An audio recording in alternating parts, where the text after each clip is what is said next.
Hi friends, welcome back to my channel. ನೀವು ಮಲೆನಾಡು ಸೈಡಿನ ಅಕ್ಕಿ ಹಪ್ಪಳ ನೀವು ಕೇಳಿರ್ತೀರ. ಆದರೆ ಇವತ್ತು ಹೇಗೆ ಮಾಡೋದು ಅಂತ ನಾನು ತೋರಿಸ್ಕೊಡ್ತೀನಿ. ಇನ್ನೇನು ಸಮ್ಮರ್ ಹಾಲಿಡೇಸ್ ಹೋಗಿದ್ನಲ್ಲ, ಎಲ್ಲ ಹಪ್ಪಳ ಎಲ್ಲ ಮಾಡ್ಕೊಂಡು ಬಂದೆ. ಇದು ಏನಂದರೆ 1 ವರ್ಷದ ತನಕ ಇಡ್ಬೋದು. ಎಷ್ಟು ತುಂಬ ರುಚಿಯಾಗಿರುತ್ತೆ. ಎಣ್ಣೆಲಿ ಕರ್ಕೊಂಡು ತಿನ್ಬೋದು, ಹಾಗೆ ಸುಟ್ಕೊಂಡು ತಿನ್ಬೋದು, ಹಾಗೆ ನೆನೆಸ್ಕೊಂಡು ತಿನ್ಬೋದು ನೀರಲ್ಲಿ. ಅಷ್ಟು ಚೆನ್ನಾಗಿರುತ್ತೆ. ಇದಕ್ಕೆ ಬೇಕಾಗಿರೋದು ಖಾರದ ಪುಡಿ, ಓವಿನ ಕಾಳು, ರುಚಿಗೆ ತಕ್ಕಷ್ಟು ಉಪ್ಪು. ಇವಾಗ ನಾವು 8 ಸೇರು ಹಾಕ್ಕೊಂಡಿವಿದ್ರೆ ಎಲ್ಲ 8 ಸ್ಪೂನೇ ಹಾಕೋಬೇಕಾಗತ್ತೆ ಎಲ್ಲವೂ. ಇದು ಕರಿಬೇವು ಸೊಪ್ಪು ಸ್ವಲ್ಪ ಜಾಸ್ತಿನೇ ತೊಗೋಬೇಕು, ಫ್ರೆಶ್ಶಾಗಿ ಸಿಕ್ಕಿರೋದು ಇದು. ಚೆನ್ನಾಗಿ ಎಲ್ಲ ತೊಳೆದು ಇಟ್ಕೊಂಡಿದ್ದೀವಿ. ಇದು ಬೆಳ್ಳುಳ್ಳಿನೂ ಅಷ್ಟೇ ಸ್ವಲ್ಪ ಜಾಸ್ತಿನೇ ಹಾಕಬೇಕು. ಬೆಳ್ಳುಳ್ಳಿ ಮತ್ತು ಶುಂಠಿ ಇದೆರಡು ಮೇನ್ ಇದಕ್ಕೆ. ಆಮೇಲೆ ಇವಾಗ ಇದಕ್ಕೆ ಸ್ವಲ್ಪ ರೈಸ್ ಹಾಕ್ಕೊಂಡು ರುಬ್ಕೋಬೇಕು. ಏನೆಲ್ಲ ತೋರಿಸಿದ್ದೀನಿ ಅದೆಲ್ಲ ಇದಕ್ಕೆ ಹಾಕಿ ಇದಕ್ಕೆ ಸ್ವಲ್ಪ ರೈಸ್ ಹಾಕ್ಕೊಂಡು ಇದು ರುಬ್ಕೊಳ್ತಾ ಇರೋದು. ಈ ಅಕ್ಕಿ ಹಪ್ಪಳ ಮಾಡೋಕ್ಕೆ ಏನಂದರೆ 3 ಡೇಸು ಅಕ್ಕಿನ ನೀರಲ್ಲಿ ನೆನೆಸಿಡ್ಬೇಕಾಗತ್ತೆ. ಅದು ಹುಳಿ ಬರುತ್ತೆ, ಅದಕ್ಕೋಸ್ಕರ.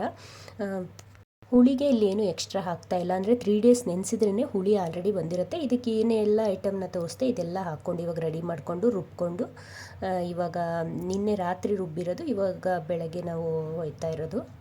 ರೆಗ್ಯುಲರ್ ಮಲೆನಾಡು ಸೈಡ್ ಏನು ಹಪ್ಪಳ, ಅಕ್ಕಿ ಹಪ್ಪಳ ಮಾಡ್ತಾರೆ, ಇದಕ್ಕೆ ಅಂತಲೇ 1 ಡಜನ್ ತಟ್ಟೆಗಳನ್ನ ತೊಗೊಂಡಿರ್ತಾರೆ. ಆ ತಟ್ಟೆಗೂ ಮತ್ತು ಸ್ಟ್ಯಾಂಡು, ಇದು ಏನು ಪಾತ್ರೆ ಅಂಗಡಿಗಳಲ್ಲಿ ಸಿಗುತ್ತೆ, ಅದು ಹಪ್ಪಳ ಒಯ್ಯೋದಕ್ಕೆ ಸ್ಟ್ಯಾಂಡ್ ಅಂತ, ಆ ಸ್ಟ್ಯಾಂಡ್ಗೆ ಕರೆಕ್ಟು ಸೈಜ್ ಆಗೋವಂಥ ಪ್ಲೇಟ್ಗಳನ್ನ ಜೋಡಿಸಿಟ್ಕೊಂಡಿರ್ತಾರೆ. ಅಂದರೆ ವರ್ಷ 2 ಸರಿ ಮಾಡ್ತಾ ಇರ್ತಾರೋ, ಅದಕ್ಕೋಸ್ಕರ ಎಲ್ಲ ರೆಡಿ ಇದೆ. ನೋಡಿ ಸ್ಟ್ಯಾಂಡ್ ಎಷ್ಟು ಚೆನ್ನಾಗಿದೆ. ಇದು ಪಾತ್ರೆ ಅಂಗಡಿಯಲ್ಲಿ ಸಿಗುತ್ತೆ. ಮುಂಚೆ ಎಲ್ಲ ಒಂದೊಂದೇ ಹಪ್ಪಳನ ಒಯ್ತಾಯಿದ್ರು ಒಂದು ಬಾಣಲೆ ಇಟ್ಕೊಂಡು. ಇವಾಗ ಈ ಥರ ಎಲ್ಲ ಬಂದಿರೋದಕ್ಕೆಲ್ಲ ಎಷ್ಟು ಈಸಿಯಾಗಿ ಬೇಗನೂ ಮಾಡ್ಬೋದು ಇದನ್ನು. ಈ ಥರ ಸಣ್ಣ ಸ್ಪೂನಲ್ಲಿ ಒಂದೊಂದೇ ಸ್ಪೂನ್ ಹಾಕ್ಕೊಂಡು ಈ ಥರ ಅಗಲ ಮಾಡಿಕೊಂಡು ಈ ಥರ ಸ್ಟ್ಯಾಂಡಿಗೆ ಹಾಕಿ ಇಡೋದು. ಕೆಳಗೆ ಇದು ನೀರು ಹಾಕಿ, ನೀರು ಕುದ್ಮೇಲೆ ಅದು ಏನು ಪಾತ್ರೆ ಇಟ್ಟಿದ್ದಾರೆ ದೊಡ್ಡದು, ಅದು ನೀರು ಕುದ್ಮೇಲೆ ಅದು ಸ್ಟ್ಯಾಂಡ್ ಏನು ಹಪ್ಪಳ ಒಯ್ದು ಹಾಕಿ ಅದ್ರ ಮೇಲೆ ಇನ್ನೊಂದು ಮುಚ್ಚಬೇಕು. ಒಂದೊಂದು ನಿಮಿಷಕ್ಕೂ ಅದು ಆಗಿಬಿಡುತ್ತೆ, ರೆಡಿ ಆಗಿಬಿಡುತ್ತೆ.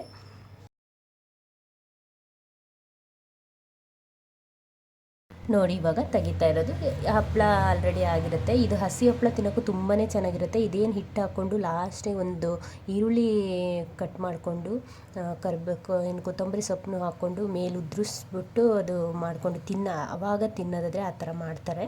ಇದು ಆವಾಗ ತಿನ್ನೋದಾದರೆ ಆ ಥರ ಮಾಡಿದ್ರೆ ಇನ್ನೂ ಟೇಸ್ಟ್ ಇರುತ್ತೆ.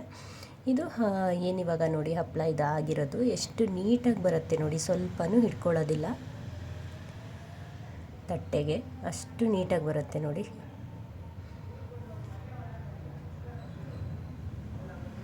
ಇವಾಗೆಲ್ಲ ಆದಮೇಲೆಲ್ಲ ಈ ಬಿಸಿಲಿಗೆ ಇವಾಗಿರೋ ಬಿಸಿಲಿಗಂತೂ 1-2 ಗಂಟೆ ಆದರೆ ಸಾಕು, ಫುಲ್ ಡ್ರೈ ಆಗಿಬಿಡುತ್ತೆ.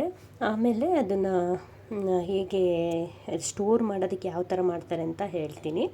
ವಿಡಿಯೋ ಸ್ಕಿಪ್ ಮಾಡಿದೆ ನೋಡಿ. ಈ ಥರ ಎಲ್ಲ ಒಣಗಿಸ್ಬಿಟ್ಟು ಬಿಸಿಲಿಗೆ 1-2 ಗಂಟೆ ಬಿಟ್ಟ ಮೇಲೆ ಇವಾಗ ಹಪ್ಪಳ ಕಾಯೋಕ್ಕೆ ಅಂತಲೇ ನನ್ನ ಮಕ್ಕಳು ಇಬ್ಬರೂ ಕೂತ್ಕೊಂಡಿದ್ದಾರೆ ನೋಡಿ. ನಮಗೆ ಹೆಂಗೆ ಇಷ್ಟನೋ ಹಾಗೆ ನಮ್ಮಂಗೆ ನಮ್ಮ ಮಕ್ಳಿಗೂ ತುಂಬಾ ಇಷ್ಟ ಈ ಹಪ್ಪಳ. ನೋಡಿ ಇವಾಗ ಡ್ರೈ ಆಗಿದೆ. 2-3 ಗಂಟೆಲಿ ಫುಲ್ ಡ್ರೈ ಆಗಿಬಿಡುತ್ತೆ ನೋಡಿ, ಎಷ್ಟು ಹಾಗೆ ಹೋಯ್ತು ಹಪ್ಪಳ. ಇದನ್ನು ಹೇಗೆ ಸ್ಟೋರ್ ಮಾಡ್ಕೊಳ್ತೀವಿ ಅಂದರೆ 1 ವರ್ಷ ಬರೋ ಥರ ಎಷ್ಟು ಸ್ಟೋರ್ ಮಾಡ್ಕೊಳ್ಳೋದು ಹೇಗೆ ಅಂತ ಅದು ತೋರಿಸ್ತೀನಿ.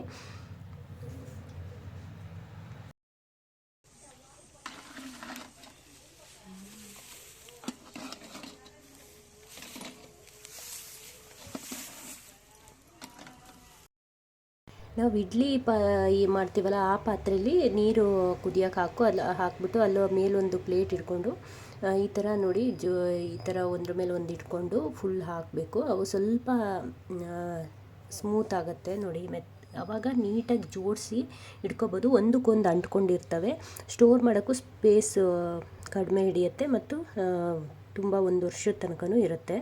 ಈ ರೀತಿಯೇ ಮಾಡಿ ಜೋಡಿಸಿಟ್ಕೋಬೇಕು ನೋಡಿ. ಇವಾಗ ಅದು ಸ್ವಲ್ಪ ಇಡ್ಲಿ ಪಾತ್ರೆ ಬೇಯಿಸಿದ್ಮೇಲೆ ಅದು ಎಷ್ಟು ಸ್ವಲ್ಪ ಮೆತ್ತಗೆ ಸ್ಮೂತಾಗಿ ಆಗುತ್ತಲ್ಲ, ಆವಾಗ ಈ ಥರ ಇಟ್ಕೊಂಡು ಒಂದು ಫುಲ್ ಎಲ್ಲದನ್ನೂ ಜೋಡಿಸಾದ್ಮೇಲೆ ಅದ್ರ ಮೇಲೆ ಒಂದು ಮಣೆ ಇಟ್ಟು ಒಂದು ಒಂದು ಕಲ್ಲೇನಾದರೂ ಅದ್ರ ಮೇಲೆ ಇಟ್ಟರೆ ನೀಟಾಗಿ ಒಂದಕ್ಕೊಂದು ನೀಟಾಗಿ ಇಟ್ಕೊಳ್ಳುತ್ತೆ.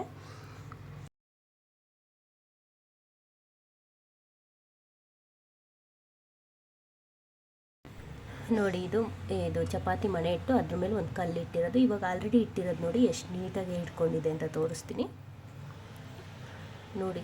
ಇದರಲ್ಲಿ ಒಂದು 10-15 ಹಪ್ಪಳ ಈ ಥರ ಆಗಿರೋದಿದು, ನೀಟಾಗಿ ಜೋಡಿಸಿರೋದಿದು ನೋಡಿ. ಎಷ್ಟು ಕಡಿಮೆ ಸ್ಪೇಸಲ್ಲಿ ಎಷ್ಟು ನೀಟಾಗಿ ಈ ಥರ ಸ್ಟೋರ್ ಮಾಡಿ 1 ಇಯರ್ ತನಕ ಇಟ್ಕೋಬೋದು. ಈ ವಿಡಿಯೋ ನಿಮಗೆ ಇಷ್ಟ ಆಯಿತು ಅಂತ ನಾನು ಅಂದ್ಕೊಳ್ತೀನಿ. ಯಾರಾದರೂ ಫಸ್ಟ್ ಟೈಮ್ ನಮ್ಮ ವಿಡಿಯೋ ನೋಡಿದ್ರೆ ಪ್ಲೀಸ್ ಸಬ್ಸ್ಕ್ರೈಬ್ ಮಾಡಿ ನೋಡಿ, ಮತ್ತು ಪಕ್ಕದಲ್ಲಿರೋ ಬೆಲ್ ಐಕನ್ನ ಪ್ರೆಸ್ ಮಾಡಿ. ನಾವು ಯಾವುದೇ ವಿಡಿಯೋ ಹಾಕಿದ್ರೂ ನಿಮಗೆ ನೋಟಿಫಿಕೇಷನ್ ಬರುತ್ತೆ. ಹೀಗೆ ಸಪೋರ್ಟ್ ಮಾಡ್ತಾಯಿರಿ. ನಾನು ಇನ್ನೊಂದು ನೆಕ್ಸ್ಟ್ ವಿಡಿಯೋದಲ್ಲಿ ಸಿಗ್ತೀನಿ. ಅಲ್ಲಿವರೆಗೂ ನಮಸ್ಕಾರ. Thank you for watching.